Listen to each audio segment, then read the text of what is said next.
మా మామగారింటికి వెళ్తున్నా. మా మామ ఎలా చూసుకుంటాడు, ఎన్ని మర్యాదలు చేస్తాడు. ఎంతైనా కొత్త అల్లుంది కదా. ఏమండి, మరీ ఎక్కువ ఊహించుకోకండి. మా నాన్న గురించి మీకు సరిగ్గా తెలియదు. అలా అంటాయంటే నిన్నటి 10 సార్లు ఫోన్ చేశాడే పండక్కి రమ్మని, తెలుసా? నిజం చెప్పండి, ఫోన్ చేశాడా, మిస్డ్ కాల్ ఇచ్చాడా? మిస్డ్ కాలే ఇచ్చాడు. అయితే ఎలాగూ వెళ్తున్నాం కదా, మీకే తెలుస్తుందిలేండి. అల్లుడు గారు, ప్రయాణం బాగా జరిగిందా? మామగారు ఎలా ఉన్నారు? అత్తయ్య గారు ఎలా ఉన్నారు? బానే ఉన్నాం అల్లుడు గారు. భోజనం టైం అయింది కదా, రండి భోంచేదురు గాని. ఇదేంటి మామ, చికెన్ ఏమో 2 ముక్కలు వేశావు, మామిడికాయ తొక్కేమో 10 ముక్కలు వేశావు. అసలు నేను పండక్కి మటన్ తప్ప ఏది తినను, తెలుసా? అది కాదు అల్లుడు, పండగ కదా, మటన్ ఎక్కడా దొరకలేదు అల్లుడు. ఈ చికెన్ 1/2 కేజీ తేవడానికి కూడా నాకు సప్త సముద్రాలు ఈదినంత పనైంది అల్లుడు. 1/2 కేజీకి 2 ముక్కలే వచ్చాయా మామగారు? అందులోనూ మరీ చిన్న చిన్నగా ఉన్నాయి. అది అల్లుడు, ఉప్పు సరిపోయిందో లేదో అని మీ అత్త 2 ముక్కలు టేస్ట్ చేసింది అల్లుడు.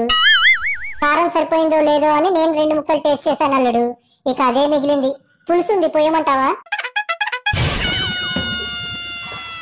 అల్లుడు, నీకు మందలవాటు ఉందట్టుంది కదా, తెమ్మంటావా? మామగారు, మరీ మీ ముందా? పర్లేదులే అల్లుడు, ఈ రోజుల్లో ఇదంతా కామన్. అలా అయితే నేను బ్రాండెడ్ మందే తాగుతాను మామగారు, అదే తేండి. కానీ అల్లుడు, పండగ కదా, నువ్వు చెప్పిన బ్రాండ్ మందు దొరుకుతుందో లేదో ట్రై చేస్తాలేండి. మామ, ఏంటిది? నేను బ్రాండెడ్ మందు తెమ్మంటే కనీసం వేరేది కూడా తేకుండా కళ్ళు చేస్తావా? అది ఇంత చిన్న గ్లాసా? అది అల్లుడు, పండగ కదా, మందు అస్సలు దొరకడం లేదు. దీన్ని తేవడానికే నాకు సప్త సముద్రాలు ఈదినంత పనైంది అల్లుడు. నేను తాగను మామగారు, నాకొద్దు. అరే అల్లుడు గారు, ఎలా తాగాలో చెప్తా చూడండి. కళ్ళు మూసుకోండి, తరువాత మీ బ్రాండ్ మందుని ఊహించుకోండి, వెంటనే తాగేయండి. సేమ్ మీరు అనుకున్న తాగినట్లే ఉంటుంది. ఏమే, అల్లుడి గారికి కొత్త బట్టలు తెచ్చాం కదా, తీసుకోనరా.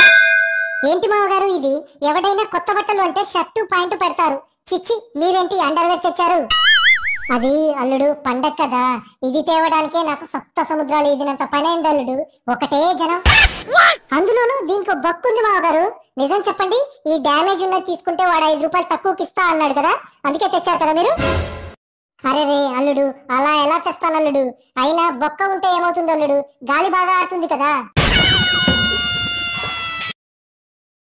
మామగారు, మరి నేను వెళ్తాను.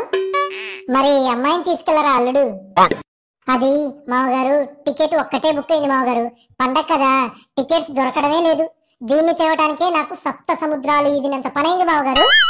2 రోజులు ఆగి మీరు తనని తీసుకొని కళ్ళు మూసుకొని టికెట్ బుక్ అయింది ట్రైన్ లో ఉన్నట్లు ఊహించుకొని నడుచుకుంటూ వచ్చేయండి మామగారు.